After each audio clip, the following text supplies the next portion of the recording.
तो गाइस ये वाला टॉपर्स का आंसर एनालिसिस करते हैं। ये आंसर लिखा है साक्षी दुबे ने, जिनकी एआर रैंक 1 आई है। ये क्वेश्चन है जीएस 1 से। तो क्वेश्चन क्या है? क्वेश्चन बहुत ही सिंपल है। क्वेश्चन पूछा identify the growth drivers of aquaculture in India and discuss the associate issue.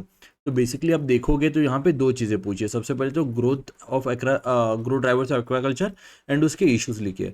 तो यहाँ पे क्योंकि 10 मार्कर है, यहाँ पे दो सब पॉइंट्स पूछे हैं। तो देखते हैं कि टॉपर ने इसको कैसे लिखा है। तो सबसे पहले यहाँ पे एक्वाकल्चर को डिफाइन किया है। ओके देखो यहाँ पे इंट्रोडक्शन में एक्वाकल्चर को डिफाइन किया, उसको सनराइज सेक्टर कहा है और उसके बाद उसी को फूड प्रोसेसिंग इंडस्ट्री से कनेक्ट कर दिया है। तो बहुत ही क्रिस्प और बहुत ही सिंपल इन्होंने इंट्रोडक्शन दे रखा है। तो आपका सेकंड जो सब हेडिंग है, तो यहाँ पे पूछा है कि आइडेंटिफाई द ग्रोथ ड्राइवर्स। अब देखो इन्होंने क्या किया, उसी जो हेडिंग थी ना एज इट इज वैसी लिखी, growth drivers of aquaculture in India, और उसको ब्रैकेट कर दिया।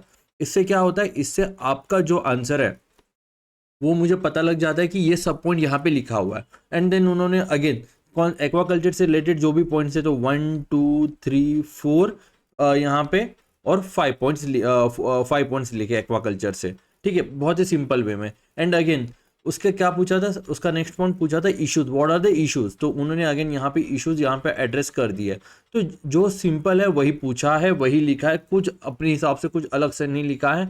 इश्यूज पूछे हैं तो कंक्लूजन वे फॉरवर्ड नहीं लिखा है, मेजर्स ने लिखा है। ठीक है, देन यहाँ पे इन्होंने 3 इश्यूज एड्रेस कर दिए हैं इनके, और इसको एग्जाम्पल के साथ साथ वैलिडेट भी कर दिया है। देन अगेन आपका जो कंक्लूजन होना चाहिए ना, वो काफ़ी कॉम्प्रिहेंसिव होना चाहिए।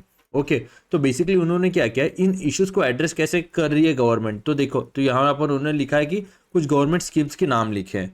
ओके तो ऐसे करके कंक्लूड कर दिया। तो बेसिकली आंसर राइटिंग का फर्स्ट रूल यही है, जो पूछा जाएगा वही लिखना है, उसी के साथ साथ एक वे फॉरवर्ड आपका अप्रोच होना चाहिए।